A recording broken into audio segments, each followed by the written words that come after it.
Hey, Poya, thanks for joining us today. As a way of getting started, give us a little background on yourself. Yeah, hi.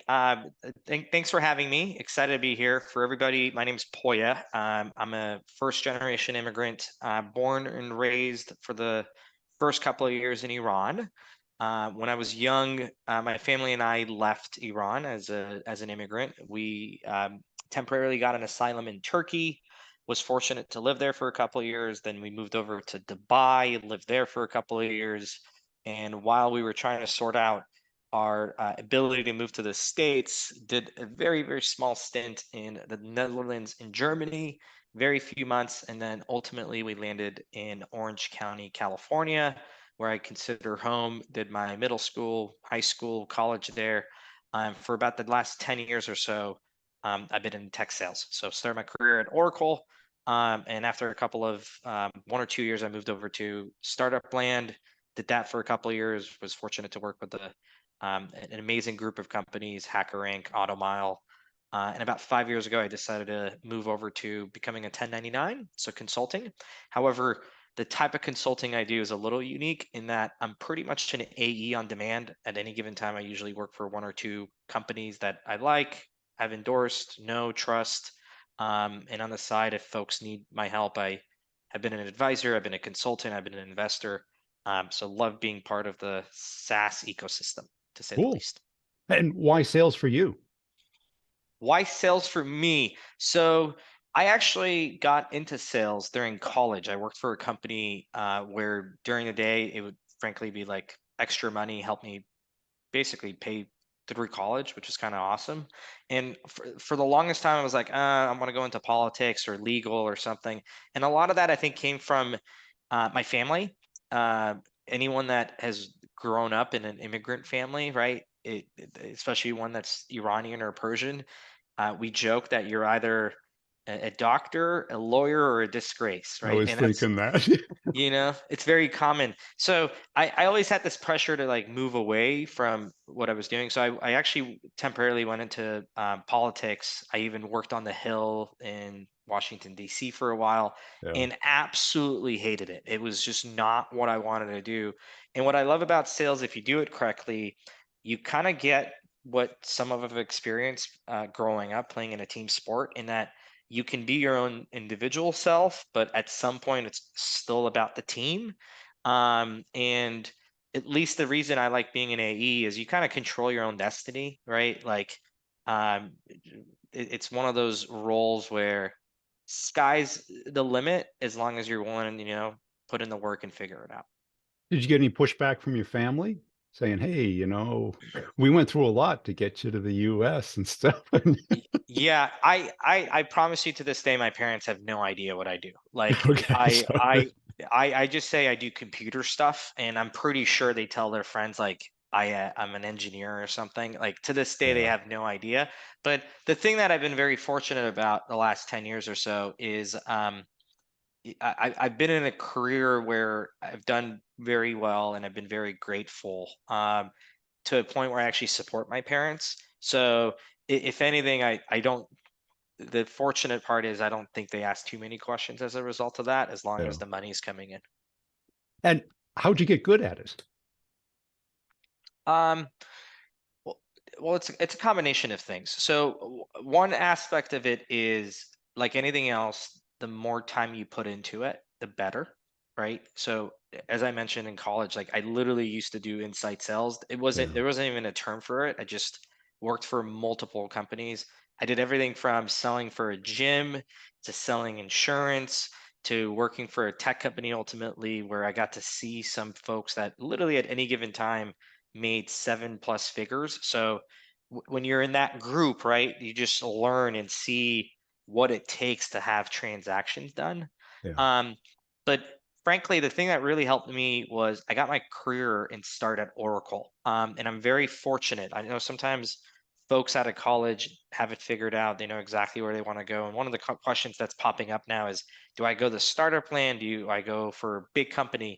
At least in my case, all day, every day, I would say a big company, because for me, I was so green out of college, regardless of the fact that I worked through it. There's so many things I did not know.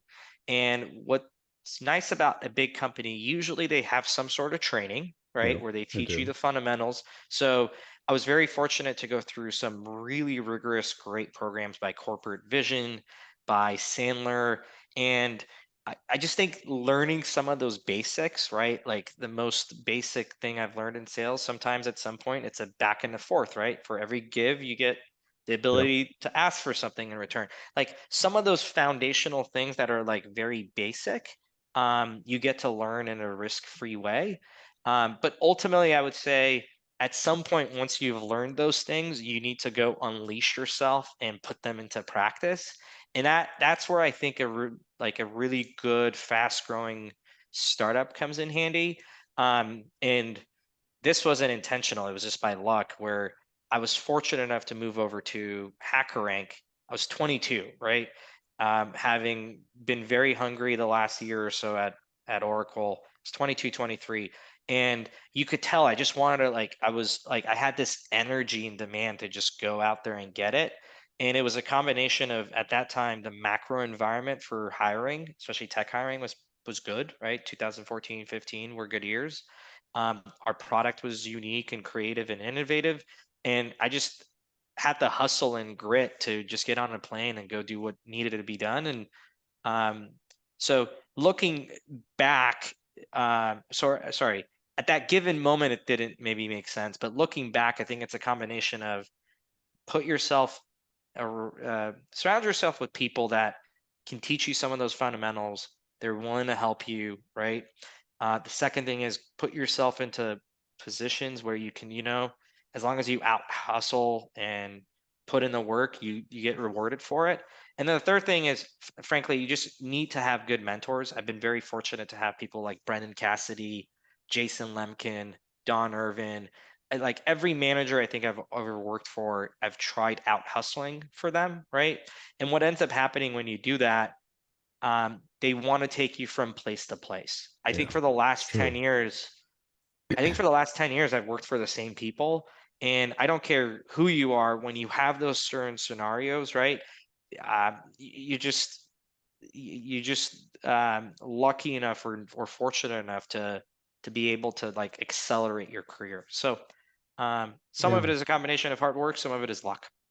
And was the immigrant experience what built the foundation there? Did you, I got to imagine you saw your parents work very hard when you Yeah, were growing up. Yeah, I won't go into the details. So my dad actually, growing up, I just got to see him hustle, right? Like even as a kid, what my dad used Yeah. to do is he used to export oil from Iran to other parts of Europe. So I always saw him consistently work from like sunrise to like sunset. And I have that same personality where I get my energy by just being busy. Like Yeah. I, as Motion. long as like even a little bit of stressful, it's not bad as long as it's not negative stress. Like I love being, so some of that comes in, but the immigrant mentality for me, it's a little different in that I've always had a chip on my shoulder, and I think I'll continue to have that chip on the shoulder because my parents sacrificed so much, right? Like they literally left everything behind. Um, they don't even have the opportunity to like when their parents died, like to bury them, right? So, and anytime I have a hard day, I'm like, look, it This is nothing. outweighs the sacrifice. Like it's nothing compared to those things. So, um, I actually anytime I go back home, like which is like 3 to 6 months, I get reminded of where I come from, and Yeah. that's literally the motivation you need to just have it kick your ass to continue working hard. So it's a combination of yes, I saw my dad growing up out hustling everybody and just like doing his thing, which I think you just cope as a kid. But the other part about it is I think I will always have a chip on my shoulder for good or bad. But I will tell you, I've learned this the hard way in that that chip on the shoulder can be very stressful and it can be actually you can put a lot of pressure on yourself. And the reason I share this is it goes into sales, which is in sales, anyone that's listening to this, sometimes we get this pressure of I have this number, right? And no matter how hard I work, I can't get to this number. What I always tell people, I'm like, just remove the outcomes, like you are Yes. not your outcomes. And the reason I share that is I've always had this pressure. I'm like, oh, my parents sacrificed so much. I need to do so much. I need to get there. but that is a lot of pressure you're putting on yourself as a person that I've just learned, whether it's in life or sales, controlling controllables, right? Like, and it's easier said than done. And trust me, I'm one of those freaks where I get so emotionally attached to my work when my coworkers, when my customers think about me. But at some point, you're like, if you've literally done everything you can, and you can, in your heart, know that you've done that, you just have to move on to the next thing, you know? Anyway. Yeah, and how about as far as like breaking it down? Because what works for me when you look at the outcome instead of looking at just the outcome, it's like, what if I divide it by the number of days? Yeah. What do I need to do today to make just that little bit of progress, but make it quantifiable? Just don't tell yourself I'm a little bit better. 100%. You just Yeah. you nailed it. It's sometimes we get um like I'll tell you this. I've been fortunate to have a couple of years where um I had a couple of years where I had 7 figures. And for the longest time, that was such a big number. But then when you break it down, that like, hey, if you break it down, it comes out to 88K a year, right? 88K is 20K a week, right? 20K a week is 5K a day. What can you do that generates 5K a day, Yeah. and work backwards? It takes you, it can take you far, right? Yeah. But no matter how well you plan, how great you do, I don't care what anyone says. There's that component of luck, things that are outside of your control. It could be the market, right? It could be anything. So um, the stars do need to align, and I don't care what anybody says. Everyone's been fortunate, is in a fortunate situation to be a little, to have a little bit of luck and to be a little lucky. But I've always found the harder you work and the more you network and the more you do and do the things that you should be doing that are the controllables, the Yeah. luckier you get. And you made a great point about hustling for the manager to build up that relationship, that trust, that confidence in the manager about you and your skills. Do you see a lot of people making that mistake of not doing that? Yeah. So, well, it depends what scenario you're in, right? So, whether it's your customer, whether it's your customer or your manager, whoever you need to, get to that next stage in your career, right? You just got to outwork for them. The way I look at this is like a pendulum, right? Like now I'm a consultant. So frankly, at any given time, sometimes I work for 2 or 3 clients. And anytime I take on a client, I literally ask myself, I'm like, for what they're paying me, can I provide more value when I walk away? Meaning, when my interaction with them is done, whether it's a month, 2 months, 6 months, 12 months from now, or if someone asks, hey, how well did Poya did, are they gonna be like a 5+, like Yeah. undeniable success? And in sales, it's pretty clear, right?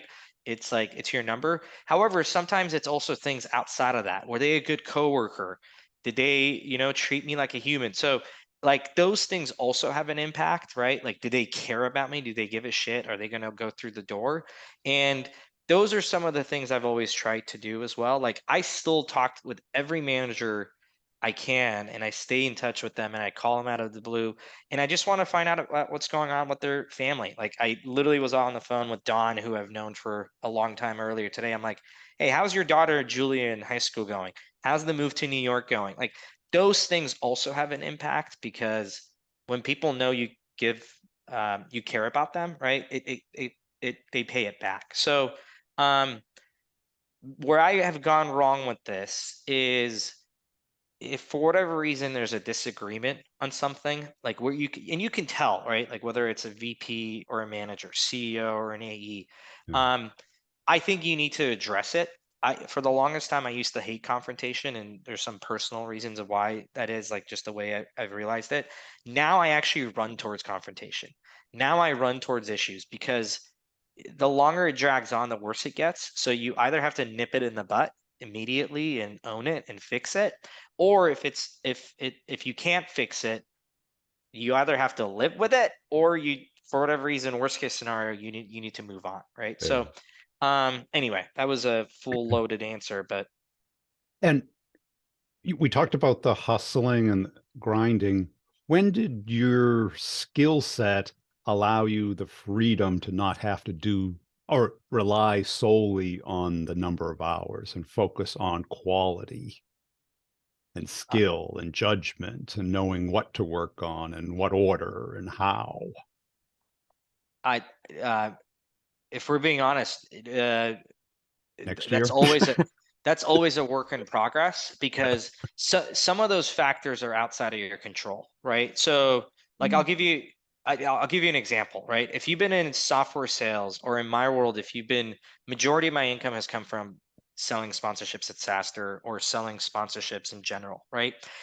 Think about it. 2018 was a good year. 19 was a good year. 2020 market went to zero, like overnight.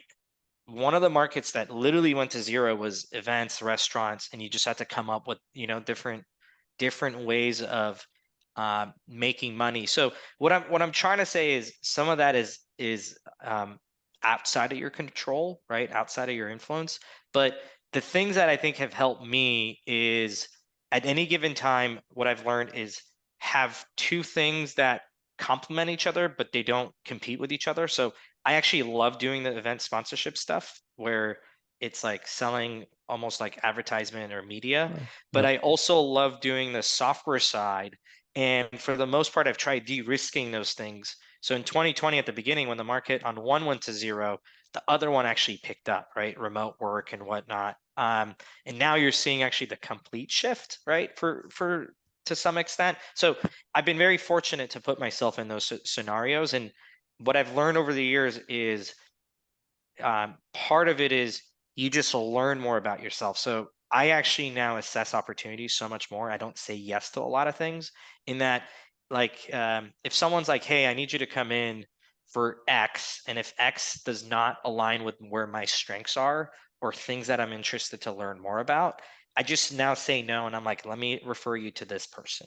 Right. Yeah. It, So I think you just have to be a little more picky. So some of those things I've been much like, even though I need the income right now, like if someone asks me for help, if it doesn't align, I just say no, because in the long run, I've learned it's just not worth it, you know?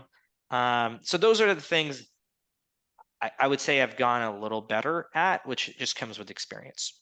and what is the perfect match for your skill set? Um, I actually do really well in chaos. So I loved my time at Oracle, but the issue with Oracle is, or scenarios, and it makes a lot of sense. I'm just not one of those folks. Let me take a step back. So I think part of this is you have to know yourself really well. So I'm impatient. I get bored easily. And those are just characteristics I've had as a kid, right? So I like doing sometimes more than my job entails. Um, but I'm a very good teammate. I go above and beyond for my team, but I'm not the best manager. And the reason is I don't put up with BS. And sometimes, frankly, as a manager, you just have to A learn to lot of put up with the BS. BS, right? And just listen to it and I just don't have the patience for that. So the reason I call that out is, once you know, like, some of those personality characteristics, what ticks you, what doesn't, you can either work on it, or it becomes like a criteria of how you assess situations. So about 5 years ago, I was like, hey, I'm pretty good at doing this AE job. And I think I'm pretty good at doing it for a startup that has some traction, but they just need to put maybe some wildfire on it. Yep. I'm like, that can go be my, my ammo. Like, and the reason I think I'm very good at it is, when I worked for some of these initial startups, like, they didn't even have an agreement in place. Like, they literally did not have a way to get a contract out. I'm like, okay, let's go build it. Right. They didn't have the initial deck. I'm like, okay, let's go build it. Like, and like those things excite me. Whereas I've had other counterparts I've met, and I don't blame them. It's just not in their DNA to go, hey, let's go figure this out. They are waiting for someone else to build it. Yeah. And there's just so much to do at early stage companies that, I've just learned that's where I do really well.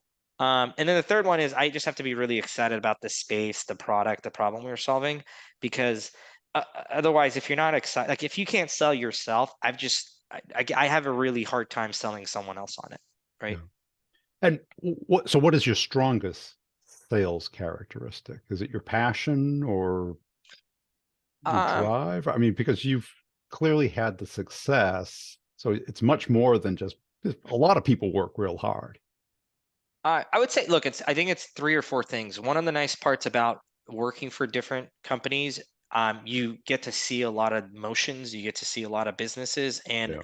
as soon as someone explains what they do, I like very quickly can understand what their strengths are, what their flow is.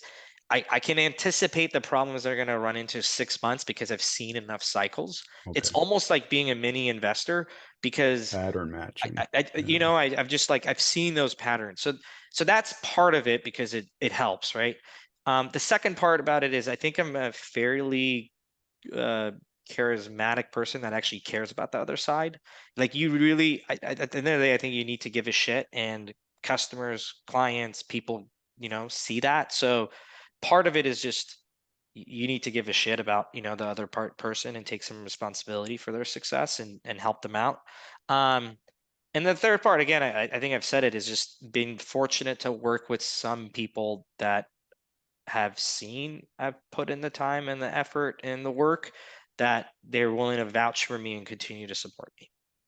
And do you manage people now, or you hired gun? Is that how would you I characteristic? it's so for the most part, I'm an individual contributor. With Yeah. that said, for most of the clients we have, we don't have like a full-time sales leader or sales manager. Yeah. So some of those responsibility falls on me as well as my other team members, right?